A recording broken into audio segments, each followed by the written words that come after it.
రానున్న ఎన్నికల్లో 135 నుంచి 155 సీట్లు నెగ్గి టీడీపీ జనసేన కూటమి ప్రభుత్వం ఏర్పాటు చేస్తుందని ఎంపీ రఘురామకృష్ణరాజు అన్నారు. కాంగ్రెస్ నాయకురాలు షర్మిల కారణంగా వైఎస్ఆర్సీపీ సాంప్రదాయ ఓట్ల నుంచి 5 నుంచి 7% చీలిపోనున్నాయని తెలిపారు. రాష్ట్రంలోని అన్ని వర్గాల ప్రజలు వైసీపీ పాలన పట్ల ఆగ్రహంతో ఉన్నారని, ఎన్నికల తేదీ ఎప్పుడు వస్తుందో అని మనోవేదనతో ప్రజలు ఎదురు చూస్తున్నారన్నారు. 4 సంవత్సరాల తర్వాత సొంత నియోజకవర్గంలో పండుగ జరుపుకోవడం ఆనందంగా ఉందని, పార్లమెంటు సమావేశాల అనంతరం నియోజకవర్గంలో ప్రజలందరికీ అందుబాటులో ఉంటానని తెలిపారు ఎంపీ రఘురామకృష్ణరాజు. ట్రెడిషనల్గా ఏదైతే vote bank YSR Congress party ఉందో అందులో కనీసం ఒక 5 నుంచి 7% కాంగ్రెస్ పార్టీ షర్మిల నాయకత్వంలో ప్రతిపక్షాలు ఓటు చేరదు. పాలక పక్షం యొక్క సాలిడ్గా ఏదైతే ఓట్ బ్యాంకు అభివృద్ధికి సంబంధం లేకుండా ఒక ప్రాతిపదికన ఉందో అవి కూడా చీలి అద్భుతమైన విజయాన్ని కూటమి సాధించబోతుంది.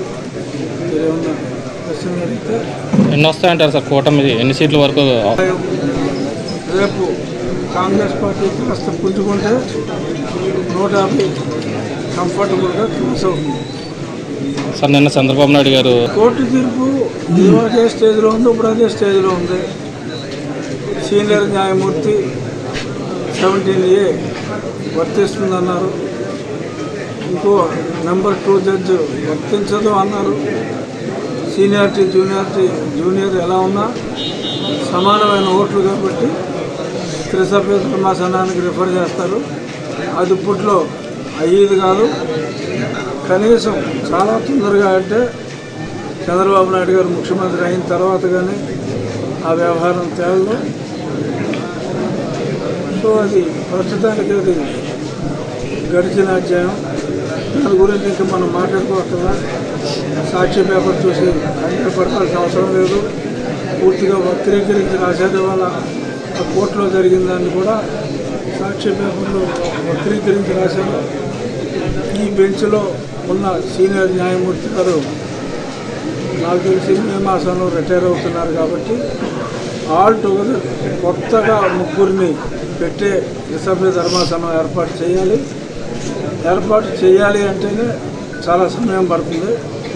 ఆ తర్వాత ప్రొసీడింగ్స్కి 2-3 నెలలు, మళ్ళీ తీర్పు రాయడానికి వీళ్ళిద్దరూ తీర్పు రాయడానికి 3 నెలలు తీసుకున్నారు కాబట్టి ముగ్గురు తీర్పు రాయడానికి 2 నెలల్లో చేసినా కూడా అంటే ఎర్లీగా ఒక 6-7 నెలల పాటు ఈ సంగతి మనం మర్చిపోయి మేమందరం కలిసి ఎన్నికల్లో ఉద్యమిస్తాం.